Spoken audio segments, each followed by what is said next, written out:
Welcome to MB academy. Next part में हम modules को डिस्कस करेंगे। तो ये बड़ा इंपॉर्टेंट टॉपिक है हमारे पास, चलें इसको डिस्कस कर लेते हैं। मॉड्यूल बेसिकली हमारे पास एक कंटेनर का काम करता है, जिसमें हमारे पास डिफरेंट कंपोनेंट्स हो सकते हैं, डायरेक्टिव्स हो सकती हैं, सर्विसेज और पाइप्स हो सकते हैं। जैसा कि हम जानते हैं कि components as a code portion consider किए जाते हैं और हर कंपोनेंट में हमारे पास सेपरेट कोड होता है। तो आज इस पार्ट में हम मॉड्यूल को जनरेट करेंगे, उनमें कंपोनेंट्स को जनरेट करेंगे और उन पे स्टाइल्स अप्लाई करेंगे। तो चलते हैं अपने प्रोजेक्ट की तरफ, उसको रन करेंगे और फिर उनमें हम अपने मॉड्यूल्स जनरेट करेंगे और कंपोनेंट्स जनरेट करेंगे। तो चलें स्टार्ट करते हैं। सबसे पहले हम अपने एंगुलर के फोल्डर को ओपन करेंगे जिसमें हमारे पास प्रोजेक्ट क्रिएट हुआ है। तो इसमें हम सबसे अपर बार में CMD एंटर करेंगे, जिससे हमारे पास कमांड प्रॉम्प्ट ओपन होगी। तो यहाँ हमारे पास कमांड प्रॉम्प्ट ओपन हो चुकी है। तो सबसे पहले हम अपने प्रोजेक्ट का फोल्डर ओपन करते हैं CD वर्क की कमांड से। इसके बाद हम इसे कोड एडिटर में ओपन करते हैं। तो उसके लिए हमारे पास कमांड होती है कोड स्पेस डॉट, जिससे हमारा प्रोजेक्ट कोड एडिटर के अंदर ओपन होगा। तो चलते हैं, हम कमांड एंटर करते हैं कोड स्पेस डॉट। इस तरह हमारे पास कोड एडिटर ओपन हो चुका है। तो यहाँ देख सकते हैं इसका इंटरफेस हमारे सामने है। इसमें सबसे जो हमारे पास इम्पोर्टेंट फोल्डर है वो हमारे पास SRC फोल्डर होता है। हमारा सारा जो वर्क होता है वो इसके अंदर होता है। तो चलते हैं, इसको ज़रा एक्सप्लोर करते हैं। इस फोल्डर के अंदर हमारे पास ऐप कंपोनेंट होता है। हम जो मॉड्यूल जनरेट करेंगे वो इस ऐप कंपोनेंट के अंदर जनरेट होगा। तो चलते हैं, हम अपना मॉड्यूल जनरेट करते हैं। उसके लिए हमने कमांड प्रॉम्प्ट फिर से ओपन कर ली। तो यहाँ पे अब हम कमांड देंगे ng जनरेट मॉड्यूल। ये हमारे पास एंगुलर CLI की कमांड होती है, जिससे हम मॉड्यूल जनरेट करते हैं। तो अब मॉड्यूल का हम कोई भी नाम दे सकते हैं। हमने यूज़र दे दिया, आप अपनी मर्ज़ी से कोई भी नाम यूज़ कर सकते हैं। तो इस तरह हमारे पास ये मॉड्यूल जनरेट हो जाएगा। इसको देखते हैं कि ये हमारे पास कहाँ पे जनरेट होता है। थोड़ा टाइम गुजरने के बाद ये हमारे पास मॉड्यूल जनरेट हो चुका है। वापस अपने कोड एडिटर में चलते हैं और वहाँ पे इसको देखते हैं कि ये कहाँ पे जनरेट हुआ है। तो यहाँ हमारे पास SRC का फोल्डर है, इसमें हमारे पास कंपोनेंट ऐप है, उसमें ये हमारे पास मॉड्यूल यूज़र के नाम से जो हमने बनाया था वो यहाँ पे जनरेट हो चुका है। और इसमें सिर्फ एक फाइल है हमारे पास user.module.ts। तो ये हमारे यूज़र के नाम से मॉड्यूल हमारे पास जनरेट हुआ है। अब इस मॉड्यूल को हमने रजिस्टर करना है। उसके लिए app.module.ts में जाके सबसे पहले हमने इसको यहाँ पे इंपोर्ट करना है। यहाँ पे हम टाइप करेंगे इंपोर्ट, इसके बाद कर्ली ब्रेसेस यूज़ करेंगे और इसका नाम हमने देना है कि किसको हम इंपोर्ट कर रहे हैं। तो वहाँ पे हम देंगे अपने मॉड्यूल का नेम यूज़र मॉड्यूल। ये ख्याल रखना है कि जो यूज़र है सबसे पहले हमारे पास यू है, इसको कैपिटल टाइप करना है। तो इसके बाद हमने पाथ देना है जहाँ से हम इसको इंपोर्ट कर रहे हैं। तो यहाँ पे हम फ्रॉम, इसके बाद यहाँ पे हमने कॉमास यूज़ करने हैं और इसके बाद डॉट स्लैश यूज़र, फिर स्लैश, इसके बाद यूज़र डॉट मॉड्यूल। ये हमारे पास पाथ है। यहाँ से हम इसको इंपोर्ट कर रहे हैं। किसको कर रहे हैं? यूज़र मॉड्यूल का कर रहे हैं।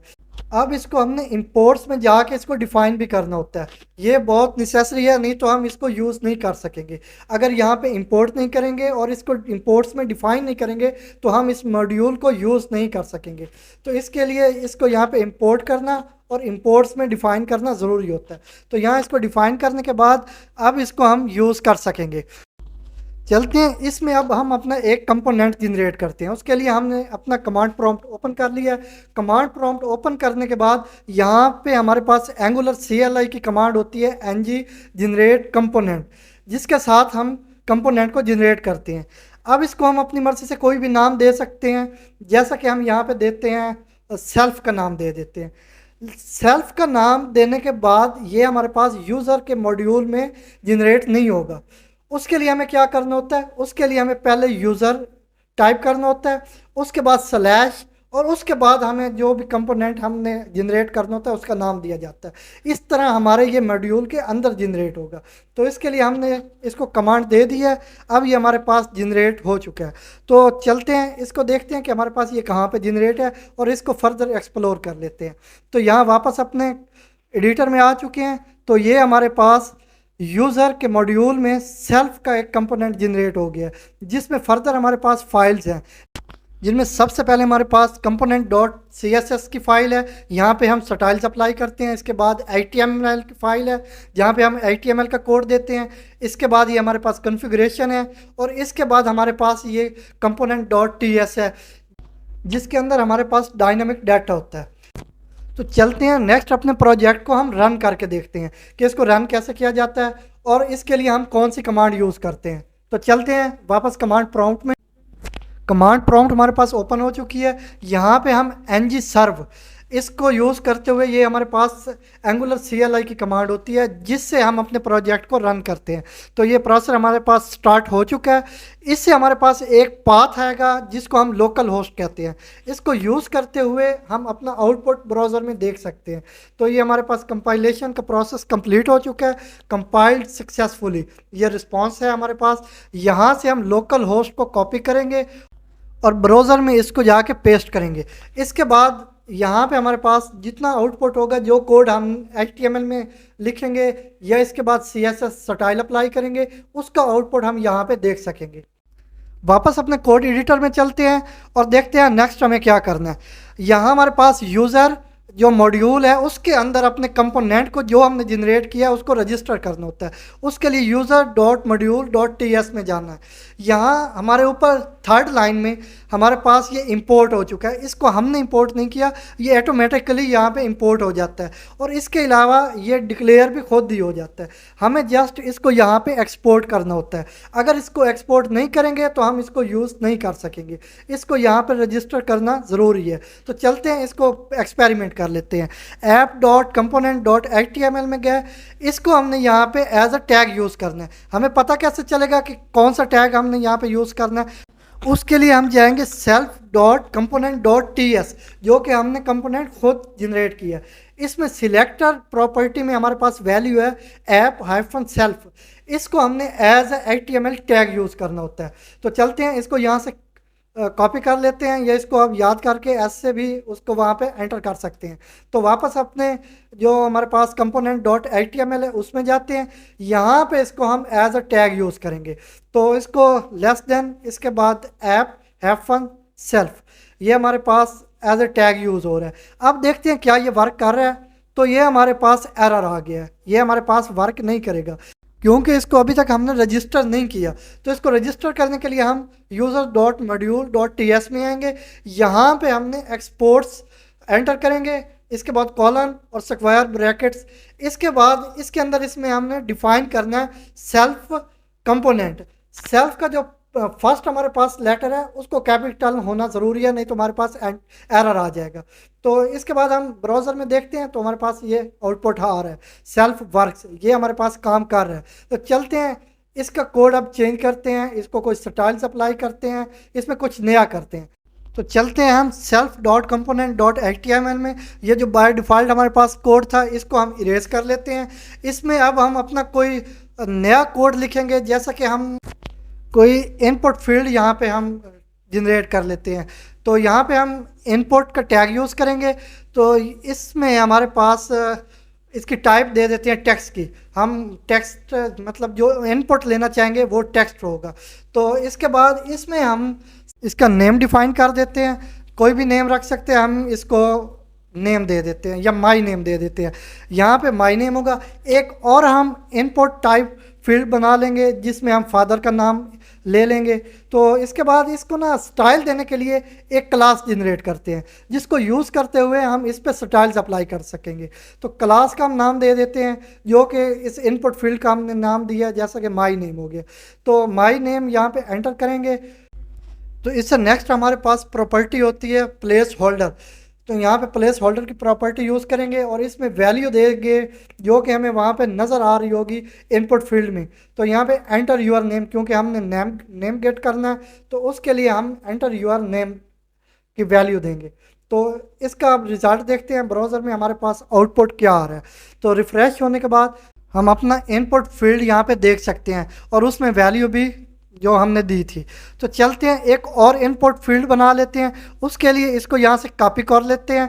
कॉपी करने के बाद यहाँ पे नेक्स्ट हम 2 नंबर लाइन पे इसको पेस्ट करेंगे। इसमें ज़रूरी चेंजेस करते हैं, जैसा कि नेम की जगह हम फादर नेम गेट करना चाहेंगे तो यहाँ पे हम फादर नेम दे देते हैं नेम में, और इसका नेक्स्ट हम क्लास नेम भी चेंज करेंगे। तो यहाँ पे फादर नेम यूज़ कर रहे हैं तो यहाँ पे भी हम फादर नेम यूज़ करते हैं। और इससे नेक्स्ट हमारे पास जो प्लेस होल्डर है उसमें भी हम फादर का नाम गेट करेंगे, तो इसलिए यहाँ पे भी फादर मॉडिफाई कर लेते हैं। यहाँ पे फादर हमने टाइप किया, तो अब इसका रिजल्ट देखते हैं क्या हमारे पास एक और इनपुट फील्ड नज़र आ रही है या नहीं आ रही। तो वापस चलते हैं अपने ब्राउज़र में और देख लेते हैं इसका आउटपुट हमारे पास क्या आ रहा है। तो ब्राउज़र ओपन हो चुके हैं हमारे पास। तो ये बाय डिफ़ॉल्ट हमारे पास इनलाइन स्टाइल होता है, तो इसलिए हमारे पास ये एक ही लाइन में आ रहे हैं, तो इनको हम सेपरेट कर सकते हैं। उसके लिए हम क्या करेंगे, हमारे पास एक BR का टैग होता है जो कि लाइन ब्रेक करने के लिए यूज़ किया जाता है, तो इसको हम 2 बार यूज़ कर लेंगे, मतलब एक लाइन का हम इसमें स्पेस भी दे देते हैं, तो ताकि इसको समझना और देखना बहुत आसान रहे। तो वापस चलते हैं ब्राउज़र में, ये हमारे पास सेपरेट लाइन में आ चुके हैं और इनमें एक गैप भी आ चुका है। तो वापस चलते हैं, अब हम CSS अप्लाई करेंगे। CSS कंटेंट को स्टाइल देने के लिए यूज़ की जाती है। तो चलते हैं हम self dot component dot CSS में, यहाँ पे हम CSS अप्लाई करेंगे और अपने कंटेंट को स्टाइल देंगे। तो इसके लिए हमने एक क्लास डिफाइन की थी जिसका नाम हमने रखा था माई नेम। इसको एज अ सिलेक्टर यूज़ करेंगे और इसमें डबल करली ब्रेसेस में एक प्रॉपर्टी हाइट की होती है हमारे पास, जो कि हाइट देने के लिए यूज़ होती है। इसमें इसकी वैल्यू हम 80 पिक्सल्स देंगे। तो यहाँ पे हमने डिफाइन कर लिया 80 px सेमी कॉलन के बाद। अब इसका रिज़ल्ट हम देखते हैं। आउटपुट देखने के लिए हम ब्राउज़र ओपन करते हैं, तो वहाँ पे देखेंगे ये हमारे पास हाइट में ज़्यादा हो चुका है।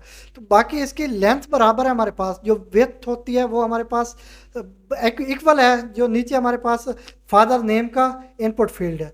तो चलते हैं, इसकी अब हम लेंथ को भी इंक्रीज़ कर लेते हैं। तो इसके लिए हमारे पास प्रॉपर्टी होती है विड्थ, उसको हम कोई वैल्यू दे देते हैं, जैसे कि हम 400 दे देते हैं, 400 पिक्सल्स। तो इसके बाद सेमी कॉलन यूज़ किया। सेमी कॉलन एक कोड को दूसरे कोड से सेपरेट करने के लिए भी यूज़ होता है। तो यहाँ हमारे पास आउटपुट आ रहा है जिसमें इसकी लेंथ और इसकी विड्थ दोनों इंक्रीज़ हो चुकी हैं।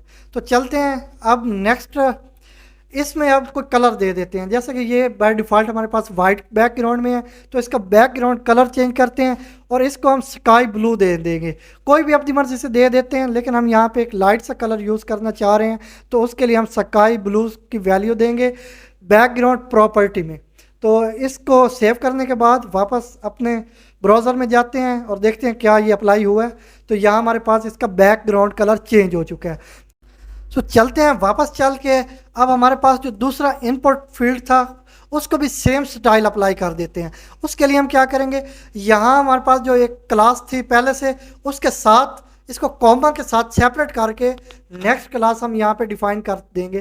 तो ये जो स्टाइल था ये दोनों पे अप्लाई हो जाएगा।